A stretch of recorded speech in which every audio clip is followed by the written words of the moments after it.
Dia 13/5, nós vamos estar continuando o conteúdo da aula anterior. Então, vai ser clima, recursos naturais e tecnologia no espaço geográfico. E o primeiro aí vai ser sobre o clima. E aí, dentro de clima, a gente vai entender aí a questão do tempo. Então, costumeiramente, a gente fala que o clima ele está com determinado comportamento. Tá? Então, o clima é o conjunto de fenômenos associados às variações do tempo da atmosfera. Então, o clima é o que, em modo abrangente, é um conjunto de fenômenos que estão sempre associados. E aí, então, a gente acaba entrando na questão aí do comportamento climático.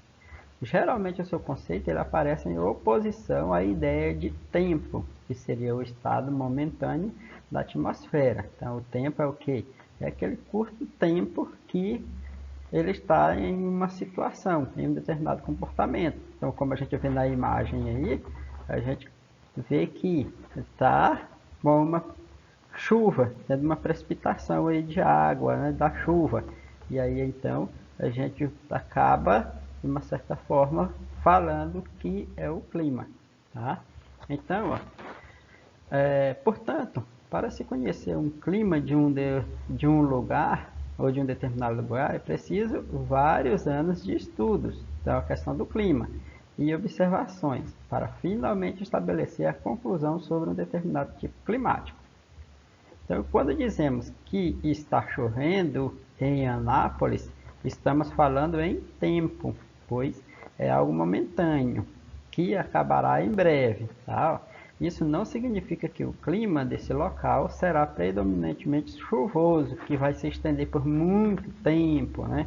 Por vários dias ou semanas, chovendo, tá? O que só poderá ser concluído após o registro da sucessão habitual dos regimes de chuva e de estiagem da região em um período mínimo de 30 anos. No caso, essa definição climática. Tá? Então, o comportamento desse tempo, ele é no mínimo uma média de 30 anos com uma mesma característica. Com um elemento da atmosfera, como um elemento da atmosfera, o clima está em constante interação com os elementos e fenômenos da atmosfera, da hidrosfera e da biosfera, alterando e sendo alterado por esses diversos componentes. Então aí a gente vê o que? A diferença de clima para tempo. Então a gente sempre fala que o clima está com um determinado comportamento de tempo. Tá? Então a gente acaba referindo o tempo ou o clima para tempo. Tá? Então fiquem atentos a essa diferença para não ficarem caindo nessa situação. Para simplificar melhor essas duas definições aí, clima e tempo, então eu coloquei aqui essa imagem representando aí, na realidade, a imagem da cidade de Anápolis, na qual nós temos uma chuva ocorrendo aqui, ó, tá? Então, ó, o que ele fala aí, ó, simplificando a questão do tempo? Ele diz, ó, é a condição ou as condições do tempo naquele instante, naquele dia ou nos próximos dias. Por exemplo, né, no caso aí está nublado, com pancadas de chuva, temperaturas entre 19 e 26 graus Celsius, umidade relativa média de 75% e uma série de outras informações. Então, aquela informação que você vê lá na televisão, nos jornais, sobre o clima para o dia seguinte ou para durante a semana, na verdade não é o clima em si, é o tempo, tá? É o tempo. Então lá ele está falando a questão do comportamento do tempo atmosférico para esses próximos dias, tá? E aí nós temos o que é o clima, ele está falando. Ó, lembra lá quando ele falou de um período muito longo, que é o comportamento desse tempo. Então ele diz, ó, a integração ao longo de certo período de 10, 20 ou 30 anos. Nesse caso, chamam-se de normais climatológicas das condições da atmosfera de um local, de uma localidade ou região, tá? Então, uma chuva que acontece em um determinado dia ou durante uma semana, na verdade não é o comportamento climático, e sim o comportamento do tempo atmosférico naquele período, tá? E para entendermos a questão da distribuição climática em todo o mundo, eu coloquei essa imagenzinha aqui com suas determinadas distribuições para a gente entender melhor sobre como é distribuído o clima pelo mundo, tá? Então aí a gente vai estar vendo aí cada parte dessa distribuição. Então nós temos as zonas climáticas, tá? Então nós temos a linha do Equador, essa linha pretinha, que divide o que? O hemisfério norte e o hemisfério sul, tá? E aí nós temos as zonas quente, que no caso essa zona aqui é a zona equatorial, ou zonas tropicais entre os trópicos, é as zonas mais quentes do nosso planeta, é a região que recebe a maior incidência de raios solares, então consequentemente vai ser a mais quente. E aí então nós temos as zonas temperada e zona, no caso aqui está frígido do norte, ou zona polar do norte, tá? Ou zona polar norte. Então, da mesma forma que está distribuído para o hemisfério norte, é distribuído para o hemisfério sul, tá? As três zonas também distribuídas, tá? E aí cada clima, cada camadinha dessa aqui, ó, vai ter um comportamento climático diferente, desde climas frios até climas quentes. Então ele sai do clima frio e vai para o clima moderado e o clima quente, tá? Então nós temos aí a questão da região aí do norte da Rússia, tá? O extremo norte da Rússia, ou a Groenlândia. Então aqui são regiões que recebem climas polares, climas extremamente frios. E aí nós temos boa parte aqui da Europa, e a Ásia aqui, ó, que vai pertencer à zona climática temperada, tá? Então o clima de lá já é ameno do que o clima polar. E aí nós temos o clima equatorial, que nós temos aí, ó, abrangendo parte da África, ó, grande parte da África, e temos o clima, e temos a região do Brasil aqui, ó, do Brasil, que também vai ser abrangido aí pelo clima equatorial e tropical, tá? Então nós temos essa distribuição climática por todo o mundo dessa forma. Lembra lá do sistema de funcionamento de uma geladeira? O mundo também funciona dessa mesma forma. E para que servem essas zonas climáticas? Essas zonas climáticas, elas servem para distribuir de forma igual ou de forma igualitária o clima ou as temperaturas em todo o mundo, possibilitando aí condições de vida favoráveis.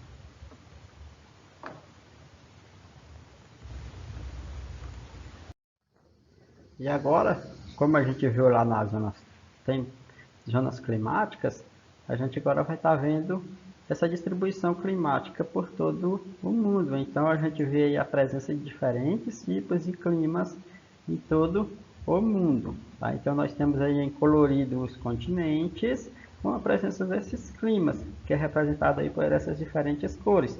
Então lembra lá que nós falamos dos climas distribuídos pelas zonas? Então aqui nós temos, ó, climas quentes, que é onde? Esse meio aqui, ó, esse meio. Temos os climas frios, que são os climas que estão nessas áreas em azul, tá? Os climas frios, tanto no norte quanto no sul. Temos os climas temperados, que é essa região aqui, ó, essa região é esverdeado, ó, aqui e aqui em cima, tá? Então nós temos esse. E climas de altitude. Climas de altitude aonde? Nós temos lá na Ásia, tá? Então nós temos no continente asiático esses climas de altitude. e no continente americano, tá? Tanto na América do Norte quanto na América do Sul, nós temos esses climas climáticos. Então, nós temos aí ó, os climas quentes, quais são? O clima equatorial, roxo, tropical úmido, aí tropical seco e o deserto, tá? E o deserto aí, ó. Então, nós temos aí deserto tanto na América do Sul, na América do Norte e na África e parte do Oriente Médio. Parte não, todo o Oriente Médio, né? Com a Ásia e na Austrália aqui, ó. Então nós vamos ter aí essa presença dos desertos. Aí temos climas frios, que nós já tínhamos comentado, que essa região toda em azul aí, desde azul claro ao azul mais escuro, porque o clima polar, subártico, desértico e o continental. Climas temperados, toda essa área em verde aí, ó. Clima continental, temperado continental, clima marítimo ou oceânico, subtropical úmido, mediterrâneo. Tá? Então nós temos esses climas temperados. E os climas de altitude que nós já até comentamos. Tá? E no Brasil, como é que fica essa distribuição climática? Fica nessa forma aqui também. Tá? Então o clima está distribuído dessa forma. Então nós temos aí ó, climas equatoriais, clima equatorial que está mais presente na região norte do Brasil. Observe que ele pega aí parte da região do Mato Grosso, tá? Então, ó, que é a região centro-oeste. Então, já pega um pouquinho desse clima equatorial. Clima tropical, que é o clima da nossa região aqui, ó. Tá? Então, Goiânia, Anápolis aqui, ó. Então, nós temos o clima tropical. Observe que esse clima tropical aqui, ele se estende desde onde? Desde o Nordeste até a região Centro-Oeste e parte aí da região Sudeste. Tá? Ó, pegando São Paulo aqui, ó. Então, nós temos aí a região com clima tropical. E observe um detalhe, que lá na região norte, ó, bem ao extremo norte, nós temos aí também a presença de clima tropical. Tá? É uma regiãozinha que é cortada pela linha do Equador, que era para ser um clima equatorial, mas há uma distribuição de clima tropical aqui. Ó, tá? E aí nós temos os outros climas, que tem ó, clima tropical de altitude, que é essa região aqui onde há uma presença grande de relevos mais altos, tá? A presença de serras, essa região aqui, ó, a Minas, São Paulo, essa região aqui, ó, todinha, ela tem essa presença de serras aqui, ó. E aí nós temos subtropical, que é a região sul do Brasil, e lá ao extremo sul nós temos clima quente, que é um clima bem característico dos climas temperados, tá? Que é a região aqui onde já vai pegar a influência do clima temperado. Tem o clima tropical semiárido, que é a região seca lá do Nordeste, tá? Lá do interior do Nordeste, que é onde nós vamos ter aí o clima árido, tá? Aquele clima bem seco, parecido com o clima de deserto. E o clima tropical atlântico, tá? O clima que vai receber aí a influência de massas de ar que vem do oceano, tá? Então, no caso aqui, o Oceano Atlântico. E aí, então, ele vai receber toda essa influência aqui, tá? Então, no Brasil, nós temos toda essa distribuição climática presente. Nesse segundo tópico aqui, a gente vai estar vendo aí sobre a questão da transformação do meio natural.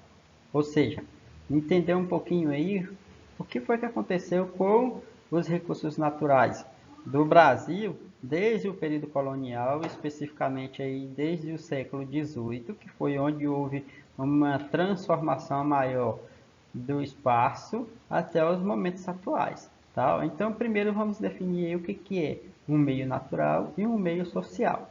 Tá? Então, nós temos aí o meio natural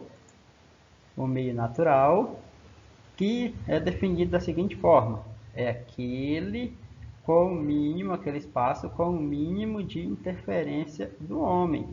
Já o meio social, que vai estar aqui embaixo, né, é aquele em que o homem vive, onde há relação entre o homem e o ambiente. Podemos dizer que é um meio técnico. O meio natural se caracteriza pelo emprego das técnicas vinculado à dependência sobre a natureza. Então, ou seja, é um espaço natural onde o homem ele vai viver dependendo da natureza. Tá? Então, ó, no caso do uso do solo, especificamente a agricultura, há pouca interferência do homem nesse meio. Aí já quando acontece aí a interferência humana, então a gente vai ter aí um meio social, que é aquele em que a interferência do homem, a integração e interação entre o homem e o ambiente, no caso a natureza. O homem acaba interferindo nas dinâmicas naturais por conta do desenvolvimento da sociedade, uso de tecnologias e outras técnicas. Então aqui a gente vai analisar que desde o momento que os europeus vieram para o Brasil, de fato eles começaram a transformar esse espaço. Aí esse espaço ele teve sempre transformação, é uma constante transformação, tá? Aqui visando que um desenvolvimento tanto social quanto propriamente dos recursos, que é o que? A exploração dos recursos naturais com o objetivo da busca pelo conforto do homem. Observe essa imagem aí, ó. Essa imagem aqui, cidade de Rio de Janeiro, e aí então nós temos aí essa diferença, uma foto quando era natural, tá? Então ó, a área de vegetação, essa enseada, a área todinha aí de matas, e aí nos momentos atuais nós observamos o que é uma presença maciça de edifícios, tá? De construções e um grande número de embarcações aqui, ó, tá? Então aqui nós temos aqui um processo de transformação, saiu do meio natural para um meio geográfico, um espaço geográfico, que no caso é transformado. Então, desde a chegada dos europeus em terras brasileiras, esse meio natural foi transformado drasticamente. Tá? Então, a gente observa esse processo de transformação. No terceiro ponto aí, a gente vai ver sobre a questão da tecnologia no espaço geográfico, ou os espaços com ativo uso de recursos tecnológicos. Tá? Então, para a gente entender aí o que é essa tecnologia, vamos procurar definir aí, de fato, o seu próprio nome. Tá? Então, ó, há palavras que usamos cotidianamente de tal maneira que inconscientemente já se supõe dominar seu significado. A gente usa as palavras e já imagina que já conhece seu significado. E às vezes nem damos importância a isso, né? Então a tecnologia é um exemplo clássico desse comportamento, mas de fato todos sabem o que é. Muitos dirão sem hesitação que sim, mas para estes desenvolvemos a pergunta: o que é a tecnologia? Tá? Então, o objetivo que é de estimular uma reflexão a respeito da abrangência da tecnologia e seu papel, visto que invariavelmente o termo vem sendo empregado de modo um tanto quanto restrito ou restritivo. Então, a gente usa a palavra tecnologia geralmente simplesmente para uma área. Então, por exemplo, a gente fala muito aí da questão da robótica, a questão dos novos aparelhos celulares, que é os meios de comunicação, a informática em si. Então a gente dá a entender que a tecnologia é somente para essas áreas e de forma alguma. Então a tecnologia ela tem um sentido, um abrangente. Então o significado da palavra em si, a etimologia de tecnologia. A palavra tecnologia é uma palavra formada por outras duas palavras de origem grega. Então, a primeira é técnica, que assume o significado da arte ou da maneira de conduzir uma ação ou um conjunto delas. Então, a parte da palavra tecnologia aí, ó, técnica, que é o que? A arte de desenvolver algum tipo de atividade, tá? Então, em um enfoque mais básico, são os procedimentos para se fazer algo. Já a segunda parte da palavra, que é a logia, que deriva de logos, que é o estudo de algo. Então, o estudo das técnicas. Assim, técnica é o domínio do conjunto de conhecimentos que é necessário para executar algo. Costuma-se dizer que o violonista ou guitarrista tem técnica, quando ambos dominam ou têm o conjunto de habilidades necessárias para tocar bem seus instrumentos. Então, aqui a gente observa o que? Que a tecnologia ela é abrangente em várias áreas. Então, no caso aí do uso da tecnologia, principalmente aí dentro do território brasileiro, são os vários setores que usufruem desse recurso para desenvolver as suas atividades. E quando são postas em prática, às vezes, dependendo de onde elas serão empregadas, elas também podem afetar os recursos naturais ou o meio ambiente, como nós observamos nos slides anteriores a respeito do processo de transformação desse espaço. Tá? Então, a gente vê que a tecnologia ela ajuda e, ao mesmo tempo, também altera muita coisa. Okay? Então, a gente vai estar vendo esses tópicos sobre a questão climática, questão dos recursos naturais e a questão da tecnologia. Então, a expectativa para esta aula é que vocês compreendam esses três tópicos aí, tá? Então, qualquer dúvida, vocês me procurem, tá? E pode lançar questão ou perguntar lá no WhatsApp, no grupo de vocês, tá? Então, pode estar tirando as dúvidas também por lá. Obrigado e boa aula.